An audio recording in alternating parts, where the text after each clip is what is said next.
ETF index mutual funds నేర్చుకుని stock మార్కెట్లో రాణించాలనుకుంటున్నారా? వెంటనే ఈ నెంబర్కి కాల్ చేయండి. నమస్తే రమ్మగారు. నమస్తే జీ. ఏదైనా చందమామ కథ చెప్తారా? అడగని సహాయం కథ చెప్తాం. బాగుందిగా. అడగకుండా ఏమైనా సహాయాలు లభిస్తాయా జయ? అసలు అది మనకు తెలియకుండానే జరిగిపోతుంది రమ్మగారు. ఒక్కోసారి. నిజంగా లభిస్తాయి అనిపిస్తుంది కాదా?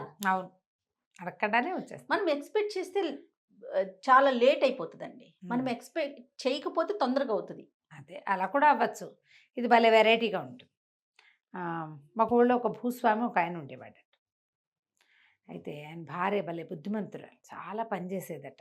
పనివాళ్ళని పెట్టుకోవచ్చు, కానీ ఆవిడకి పనివాళ్ళ మీద పెద్ద ఆసక్తి ఉండేది కదా. ఆయన కూడా ఒప్పుకునేవాడు కాదు బహుశా.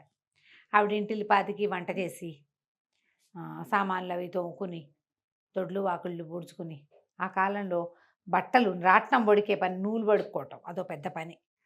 నూలు కూడా ఆవిడే ఉడికేది చేసేది. రాత్రిపూట అందరు పడుకున్నాక రాట్నం తిప్పుతూ నూలు వడుక్కుంటూ ఉండేది. అలా చేయగా చేయగా చేయగా కొన్నాళ్ళకి విసుగొచ్చింది.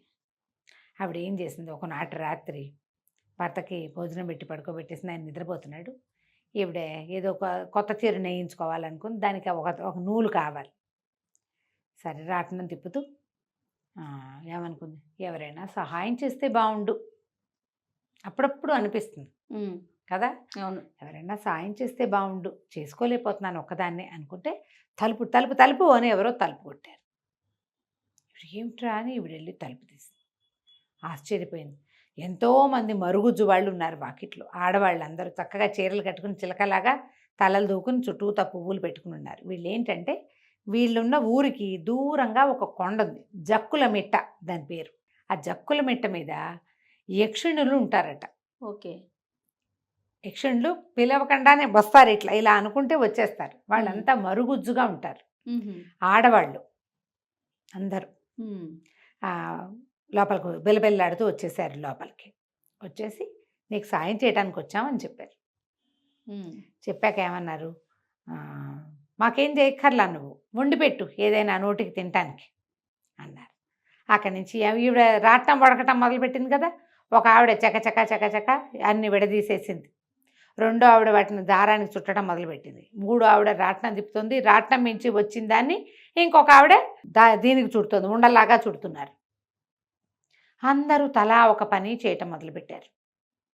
ఈవిడ చేసుకోలేకపోతున్న పనులునే కదా, బియ్యం ఎరుతోంది ఒక ఆవిడ, జల్లిస్తోంది ఒక ఆవిడ, వీళ్ళంతా చేసేస్తున్నారు. ఈవిడ ఏం చేసింది, ఇంకా పొయ్యి రాజేసి వంట చేసింది. వంట చేయటం మొదలుపెట్టింది. ఇక ఎన్ని వండిందో వండినట్టు తినేస్తున్నారు. చూస్తే పిచ్చుకలాగా ఇంతంతే ఉన్నారు. పని అలా చేస్తూనే ఉన్నారు. ఏంటి ఎప్పటికీ వెళ్ళటల్లా, ఎప్పటికీ ఆపటల్లా పని. పని చేస్తున్నా తింటున్నారు. వండినట్టే ఉంది. తెల్లవారవుతోంది. వీళ్ళని ఎట్లా పంపాలో ఆవిడకి తెలియలే.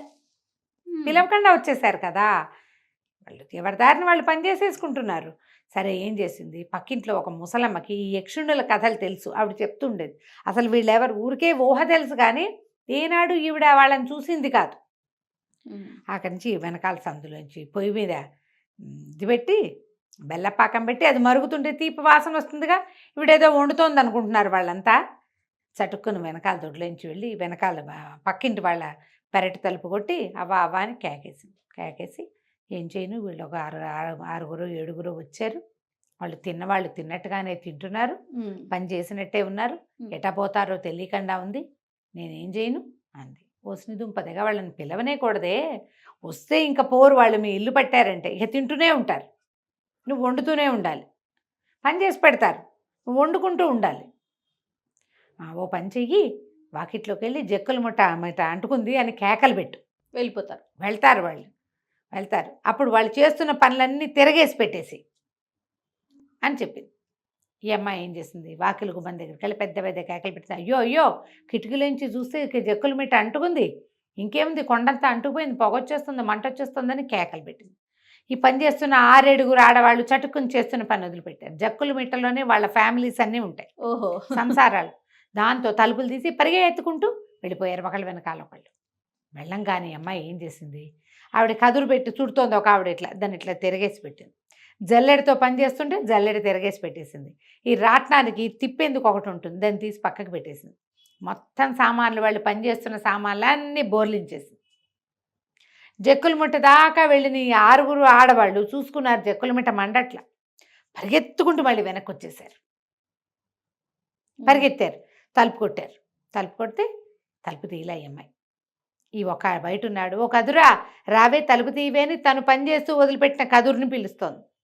ఆ కదురు తిరగేస్తుందిగా, అది కనుక మామూలుగా ఉండుంటే నడిచొచ్చి తలుపు తీసేస్తుంది అది. ఓహో. "ఓ రాట్నమా ఇటు రావే తలుపు తీవే" అని ఇంకోటి పిలిచింది. రాట్నాన్ని ఆపేసి సీలోడు తీసి పక్కన పెట్టేసింది.